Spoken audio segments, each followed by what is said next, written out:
Hey there, my name is Bill Marion and this is A Nose for Life. In this video, I'm going to be talking about the mystery of Massanutten Mountain, a prominent 50-mile long, 6-mile wide mountain ridgeline located in Shenandoah, Rockingham, and Page County, Virginia. Now, this isn't a Scooby-Doo kind of mystery. Even though in recent years Bigfoot has been sighted a few times on Massanutten, I've lived in Virginia for 4 years. We have a wonderful view right outside our front door of Massanutten Mountain. It's beautiful. At a glance, it doesn't seem too mysterious, but there are certain aspects about this mountain that doesn't make a lot of sense, at least not to me. Now, if you're from the area, your comments are appreciated and let me know if I get anything wrong. And even if you're not from the area, hear me out on this and let me know what you think. Watch this video all the way to the end and tell me if you think there's more to Massanutten than meets the eye. So go ahead, click the like button, and let's get started.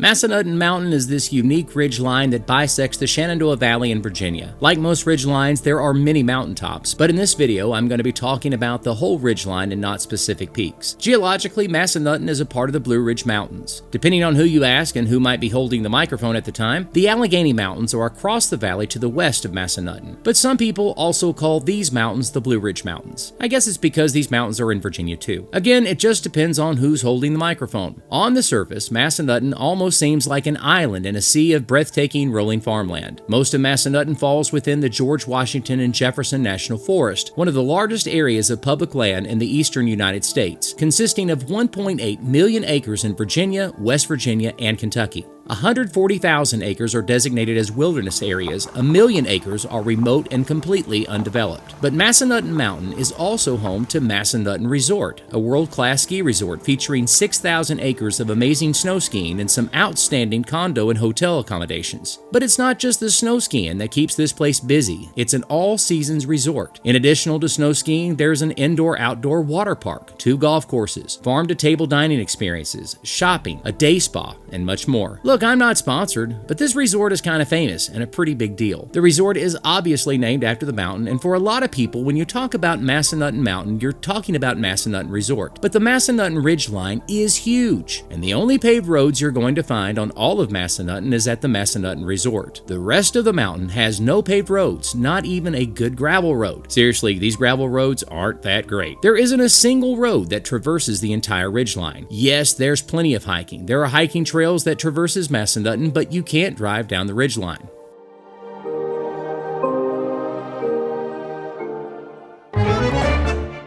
Okay, now hold on before anyone goes all granola on me. I'm not trying to change anything about Massanutten. I've been making videos for 6 years, and 95% of the time we're making videos, we're in the middle of nowhere in the middle of the mountains. Just look through our catalog of videos if you're needing to prove my mountain wilderness loving street cred. I love mountains. I love national parks and national forests. It's kind of what our channel is all about. But Massanutten is kind of odd that on the surface it seems entirely devoted to outdoor enthusiasts, and that's what I'm finding kind of weird. How did this mountain island in a sea of rolling farmland with creeks and waterfalls escape development except for this one area? One would think people would have been lining up to make this a ridgeline of gated communities 100 years ago. And check this out, there are only 2 places you can cross this 50-mile long ridgeline. Massanutten makes sense if you're comparing it to Shenandoah National Park, located in the Blue Ridge Mountains to the east of Massanutten. Thousands and thousands of people lived all over these mountains before the creation of Shenandoah National Park. To create Shenandoah National Park, eminent domain was used to forcefully remove those thousands and thousands of people off their scenic mountain property. So when they were establishing Shenandoah National Park, they had to work really hard to make it look like the remote wilderness we see today. But Massanutten isn't a part of Shenandoah National Park. Now, half the U.S. population lives within 500 miles of Richmond, Virginia, which is about 2 hours, give or take, from Massanutten Mountain. Washington, D.C. is about 2 hours away, give or take, depending on traffic and who's driving. How did Massanutten become backcountry when it's in the middle of half the U.S. population? And it's always been in the middle of everything. I mean, think about it. U.S. history was born in this region. There are houses around the Shenandoah Valley that are 100 years older than the U.S. So what really happened to Massanutten? And why is it so hard to find that information?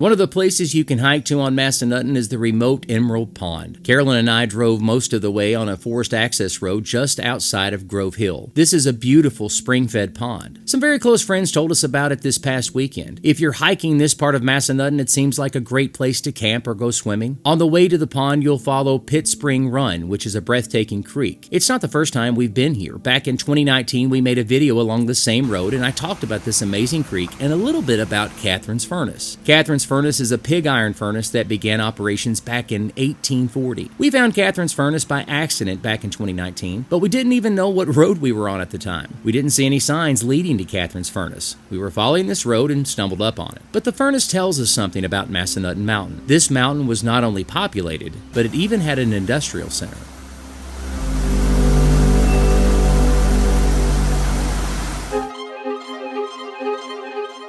There were settlements on and around Massanutten going all the way back to the 18th century. This website provides some interesting information, links in the description. But if you know anything about U.S. history, you probably already realized that Massanutten was in the middle of a lot of U.S. history. Massanutten played a major role in the French and Indian War, Revolutionary War, and Civil War. Of course it did. It's a major terrain feature in the middle of the Shenandoah Valley. You've heard me talk about FDR's CCC in many of my videos. In 1933, Camp Roosevelt, located on the eastern ridge of Massanutten Mountain, became the first civilian conservation camp in the nation. That's interesting, but it doesn't tell me why businessmen didn't fight to keep this unique ridgeline away from the government. Its location in the Shenandoah Valley is, well, perfect for development. It's almost like it was handed to the government. And I'm not saying that's good or bad, but it's unusual. What's even stranger is that Massanutten Mountain was spared annexation by Shenandoah National Park and instead become a national forest. The CCC built trails on Massanutten, but clubs and organizations were trying to establish more trails, better trails, back in the 1960s. The effort finally paid off in 1989. By 2002, the 71-mile Massanutten Circuit Trail was completed, and more trails are currently under construction. There are roads up here, blocked by the National Forest. Now, I do a lot of hiking, and as far as my assessment of the area, I would say that Massanutten is missing a weenie stand, a focal point. From what I understand, the trail along the ridgeline offers some amazing views, but nothing quite as awe-inspiring as across the valley in Shenandoah National Park, which is less than 30 minutes away from this location.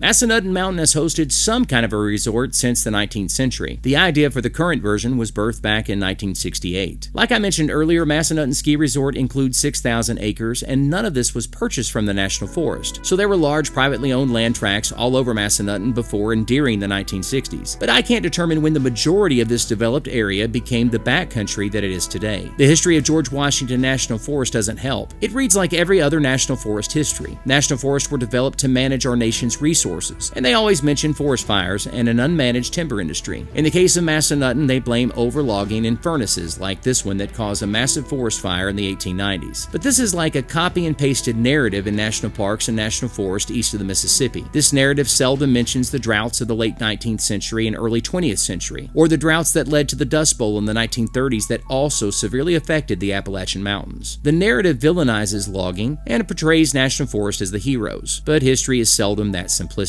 Logging is more organized, and much effort is placed into reinvesting into this renewable resource. National forests play a role in facilitating the sustainability of the industry. Despite their colorful narrative, national forests aren't preventing logging, they're ensuring its survival. And that's great, but I think they need to clean up their narrative because it's a little misleading, and the official national forest narrative about Massanutten is no exception.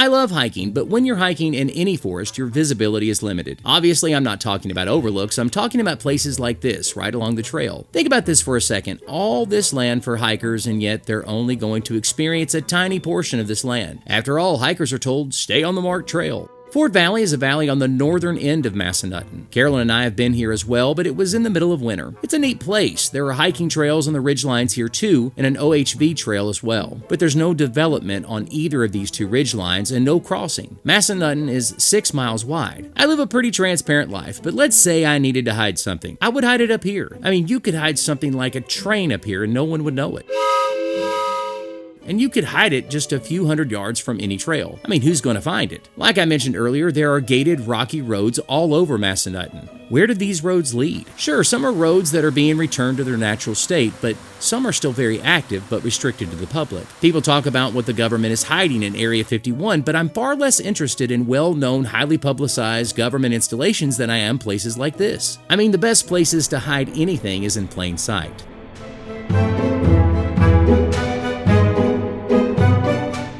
Millions of people drive on Interstate 81, a major U.S. north-south corridor. They ride alongside Massanutten for 50 miles, assuming that the mountain is full of, cabins, land belonging to investors or locals to be passed down from one generation to the next. But it's an active national forest with less access than Shenandoah National Park. Just think about it, with all the famous hiking trails of Shenandoah National Park right next door, why was there such a push to build trails on Massanutten? And for all my environmentalist friends out there, this isn't about the environment. This isn't about public land versus private land either, because 99% of the region will never visit the Massanutten Ridgeline. Besides, not everyone enjoys hiking, and it's not like there isn't an abundance of land already set aside in this part of Virginia for that very purpose. If this was for the public, it was for a minuscule portion of the population. Whatever it was, the official narrative was so successful that locals don't have much to say on the matter. It's almost like Massanutten has always been a mountain empty of residents, and that simply isn't the case. Massanutten is keeping a secret, and its defenders love the mountain for what it is now, a great hiking destination in the middle of Shenandoah Valley.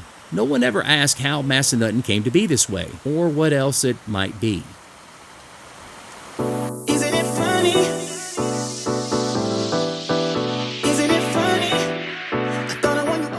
So what do you think? Is this as crazy to you as it is to me? Let me know in the comments, and if you know a lot about Massanutten and I'm getting all of this wrong, tell us all about it in the comments. In fact, let's get together and tell me about it on camera. I would love to make a video about what really happened on Massanutten. What's its story? The real story. I want to thank you so much for watching this video. If you like this video, you'll like one of these videos as well. Make sure you've clicked the like and subscribe button. My name is Bill Marion, and this is A Nose for Life.